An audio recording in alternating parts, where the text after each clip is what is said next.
जनता के दुख के घड़ी में अगर कोई आदमी इस वक्त खड़ा था तो वो बिहार में पप्पू यादव था। तो पप्पू यादव को हम क्यों नहीं कहें कि ये दूसरा गांधी है। जो आदमी अपनी जोखिम में जान को डाल करके और लोगों की भलाई के लिए दर पदर मारा चले, वैसे आदमी को आपने अरेस्ट कर लिया। आप देख रहे हैं शेरघाटी आजकल और मैं हूं इमरान अली। आज हमारे साथ बातचीत करने के लिए हैं जन अधिकार पार्टी के अल्पसंख्यक प्रकोष्ठ के प्रदेश महासचिव सैयद जसीमुद्दीन। जसीमुद्दीन साहब, आपका शेरघाटी आजकल में स्वागत है। शुक्रिया। पहला सवाल आपसे कि जो पप्पू यादव जी की गिरफ्तारी हुई है और इस गिरफ्तारी को लेकर आपकी पार्टी ने बहुत विरोध प्रदर्शन भी किया, हर जगह में आप लोग भी काला बिल्ला लगाकर विरोध कर रहे थे, तो आपको क्या कारण लगता है उनकी गिरफ्तारी की, क्या वजह है? देखिए, उनके गिरफ्तारी के लिए जो नीतीश कुमार ये किए हैं, आखिर इनको इस वक्त क्या ज़रूरत पड़ी थी? सवाल उनसे पूछना चाहिए कि ऐसे महामारी के समय में पप्पू यादव एक ऐसा नेता था कि वो चारों तरफ घूम रहा था, डॉक्टर के यहाँ जाके मिल रहा था, हॉस्पिटल में जा रहा था, आपने अरेस्ट कर लिया। हद तक कि वो आदमी जहाँ लाश जलाई जा रही थी वहाँ तक गया, हद तक कि वो कंधा लगा, हद तक कि ये हुआ कि जो दुखियारे थे उनके घर तक गया। उसके बाद फिर आप वैसे व्यक्ति को आप अरेस्ट कर लेते हैं। ये आप कहाँ की मनौता है? ये तो नीतीश कुमार या विपक्ष राजद, ये दोनों के दोनों ये फेल हो चुके हैं। ऐसे समय में ये देखा कि ये तो ये एक वाहिद शख्स है जो इतनी तेज़ी के साथ उभर रहा, क्योंकि पिछला जो बाढ़ आया था उसमें भी ये काम कर रहे थे, पिछला जो आपका कोरोना आया था उसमें भी ये लोगों के बीच में थे, ये दूसरी जो लहर आई इसमें भी वो लोग के बीच में थे। ऐसे परिस्थिति में नीतीश कुमार को ज़रूरत क्या थी उनको अरेस्ट करने की?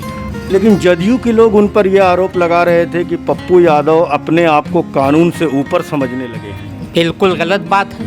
ये तो मेरी आज़ादी को आप छीन लिया, मेरी अपनी आज़ादी पे, मेरे ज़बान पर आपने ताला लगा दिया, मेरी आज़ादी को आप छीन रहे हैं। ये तो डिक्टेटरशिप है, ये तो बादशाहियत है, ये कुछ नहीं। ये लोहियावादी अपने आप को कहते हैं, दर हकीकत में ये लोहियावादी नहीं है।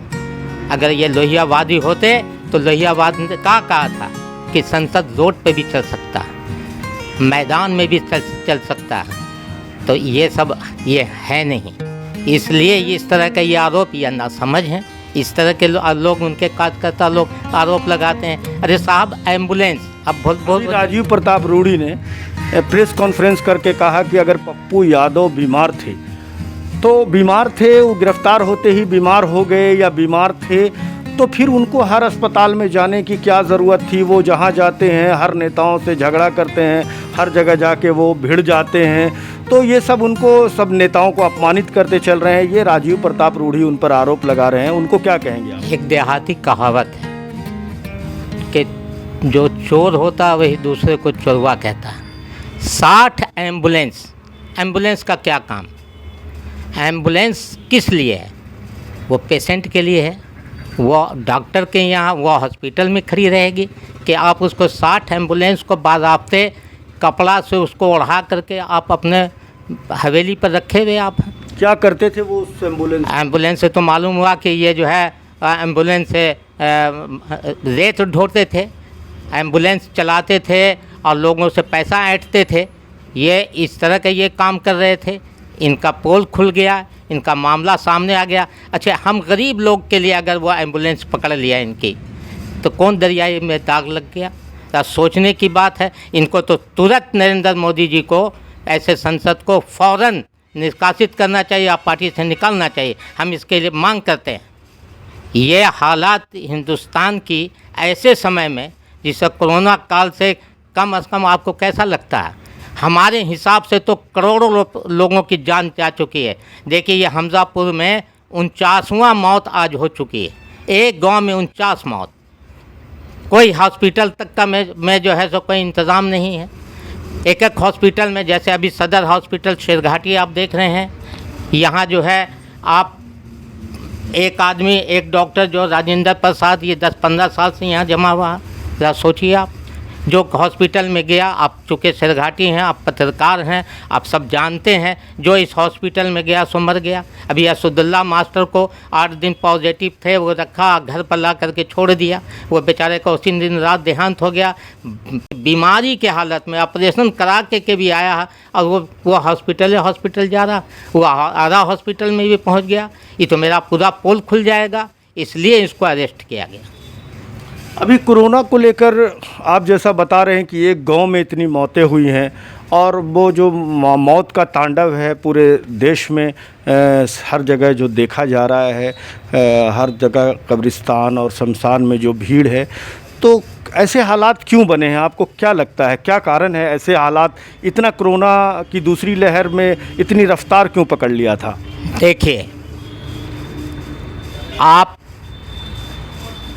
ये समझ लीजिए, प्रधानमंत्री इस वक्त कौन है? जो ऊंची कुर्सी पर बैठा हुआ आदमी है, तो सवाल भी उन्हीं से होगा, जवाब भी उन्हीं को देना होगा। अब प्रधानमंत्री हो, गृह मंत्री हो, एक लहर आ गया, दूसरी लहर जो है सो आने वाली है, ये संकेत दे रहा है। आप बंगाल चुनाव लड़ रहे हैं, आप आसाम में चुनाव लड़ रहे हैं, आप 6 महीने से वहाँ तैयारी कर रहे हैं, और करोड़ रुपया आप जो है सो पानी की तरह बहा रहे हैं।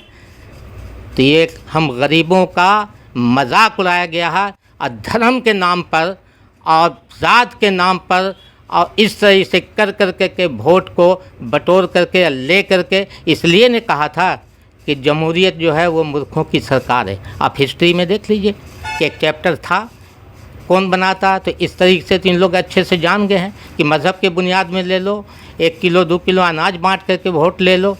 अब जहाँ पर ये चीज़ होगी वहाँ पर ऐसे ही होगा। ये मुल्क जो है 50 साल पीछे चला गया। ये 50 साल आने वाली कई नस्ल इसको ये भुगतेगी। इसका जिम्मेवार कौन है? ये बीजेपी के हैं, अब बीजेपी के प्रधानमंत्री नरेंद्र मोदी जी है।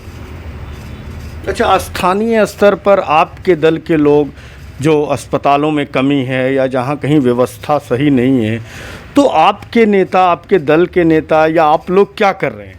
हम अभी देखिए, जैसे ये हॉस्पिटल में राजेंद्र जो डॉक्टर हैं आपके 10-15 साल से जमे हुए यहाँ हैं, उनसे हमने बात किया और कहा कि आखिर कौन सी वजह है कि जो यहाँ हॉस्पिटल में जाता है सबका सब देहांत हो जाता है।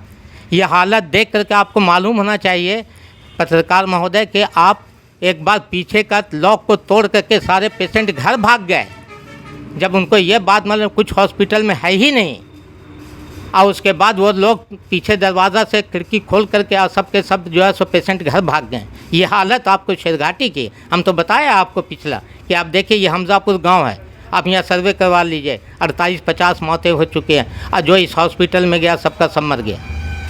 ये हालत है, तो इसका कौन जवाब दे? तो कौन जवाब इसको इसका देगा?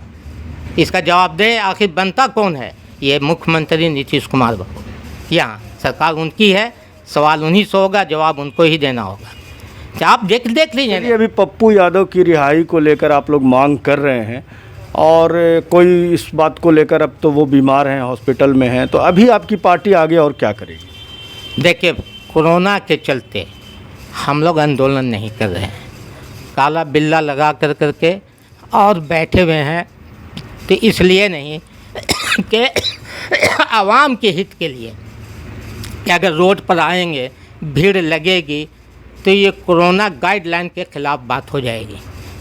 इसलिए हम लोग विरोध जो है बैठ के धरना पर, प्रदर्शन पर बैठ कर के इसी तरीके से हम लोग 1 घंटा 2 घंटा करते हैं, काला बिल्ला लगा करके।